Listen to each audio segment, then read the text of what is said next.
Monsieur, bonsoir. Merci de nous rester fidèles encore. Bienvenue dans votre émission intitulée, en tout cas dénommée La philosophie en question. Comme j'ai l'habitude de le dire, cette émission a pour objectif de tenter de satisfaire la curiosité intellectuelle des élèves de terminale ainsi qu'aux férus de la philosophie. Comme on a l'habitude de le faire pour chaque émission, on va s'efforcer de prendre un thème, une question pour tenter de dégager les deux parties, d'où la thèse et l'antithèse.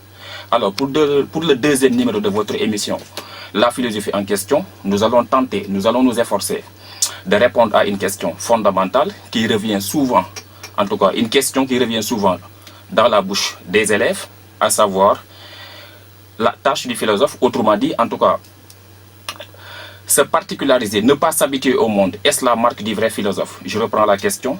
Refuser de s'habituer au monde, est-ce la marque du vrai philosophe? Pour répondre à cette question, il serait peut-être intéressant d'abord de faire une clarification, une élucidation conceptuelle, c'est-à-dire tenter de définir les notions avant de dégager la thèse et l'antithèse. Refuser de s'habituer au monde, virgule, est-ce la marque du vrai philosophe?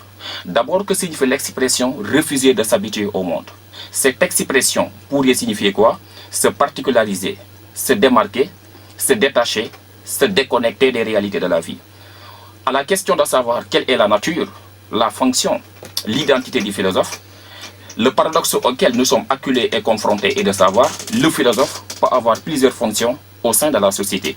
Si pour certains, être philosophe, c'est se conformer aux réalités de la vie en tentant de proposer des solutions face aux urgences, face aux crises qui affectent l'existence humaine, d'autres par contre soutiennent avec frénésie que être philosophe, c'est se déconnecter, c'est se détacher des réalités de la vie. Un tel point de vue me semble être développé par les philosophes appelés métaphysiciens, à l'instar de Platon et de Socrate, qui pensent que philosopher, c'est se déconnecter des réalités de la vie.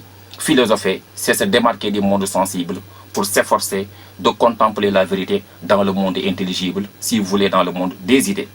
Alors, si l'expression refuser de s'habituer au monde revient à dire que le philosophe a souvent tendance à se déconnecter des réalités de la vie, à se détacher de la vie, sous ce rapport précis, la philosophie, en tant qu'activité rationnelle, pourrait être définie comme une pensée qui se déconnecte des réalités de la vie. L'idée que la philosophie nous pousse à nous éloigner du monde sensible, parce qu'aux yeux des philosophes métaphysiciens, le monde sensible est trompeur.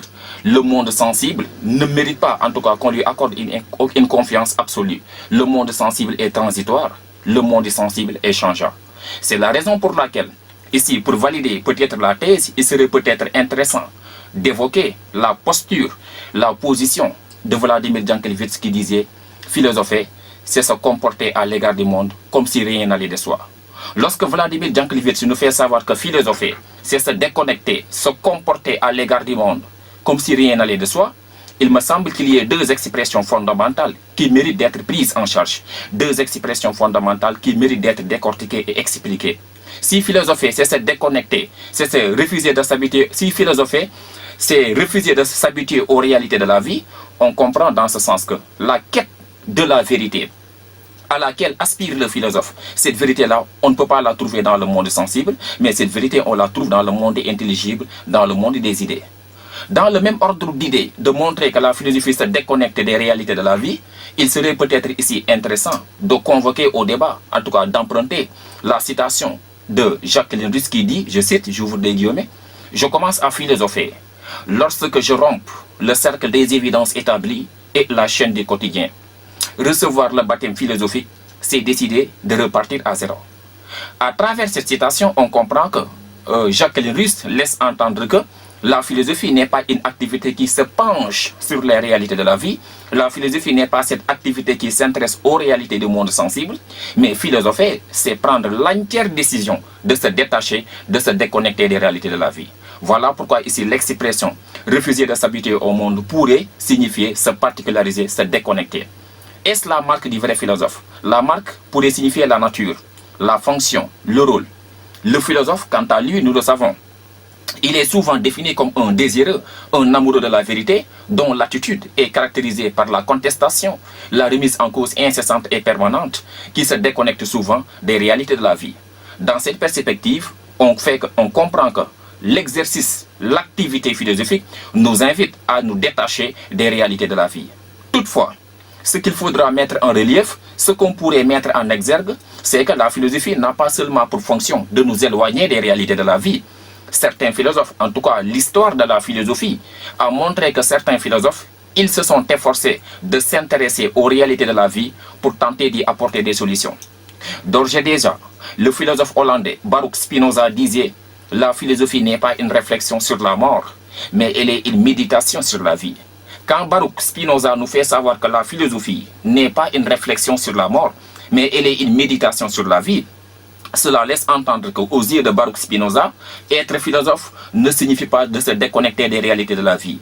Être philosophe ne signifie pas se démarquer totalement, faire un exil du monde sensible pour voyager dans le monde intelligible. Mais être philosophe, c'est être l'homme de son temps, pour reprendre l'expression de Hegel. Être philosophe, c'est s'efforcer de s'intéresser aux problèmes, aux circonstances de la vie, en tout cas aux violences faites, causées par la société et qui perturbent, qui gangrènent la société. Maintenant, face à la malgouvernance, face à la crise humanitaire, face à la crise sanitaire, face à la crise en tout cas humanitaire, face à toutes les circonstances qui menacent et qui gangrènent la société, ce que l'on attend des philosophes, ce n'est pas qu'ils se détachent des réalités de la vie, mais ce que l'on attend des philosophes, c'est qu'ils s'efforcent de prendre en charge toutes les aspirations qui préoccupent l'humanité. Autrement dit, la malgouvernance, la corruption, la liberté, la crise humanitaire, toutes ces questions, toutes ces situations interpellent la conscience philosophique.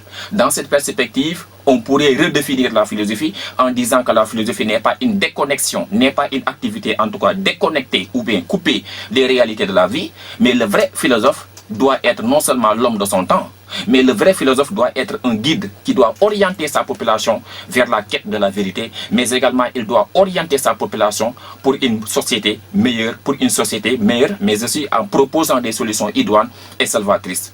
Voilà ce que l'on attend d'un véritable philosophe.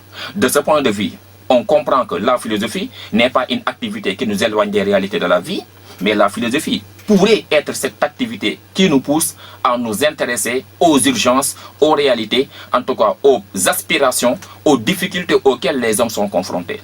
C'est pourquoi je disais tout à l'heure, face à certaines urgences, face à certaines difficultés qui gangrènent la société, il incombe aux philosophes, en tant que l'homme de son temps, de proposer des solutions.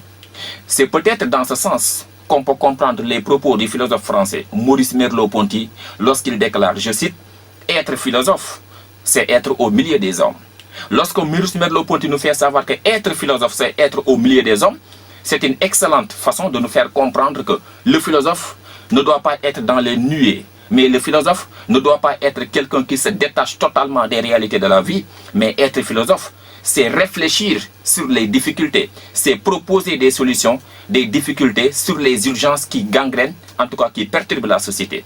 Dans cette perspective-là, on comprend que la philosophie n'est pas une fuite, elle n'est pas une déconnexion, mais être philosophe, en tout cas la philosophie, c'est une activité qui s'intéresse aux réalités de la vie en y proposant des solutions.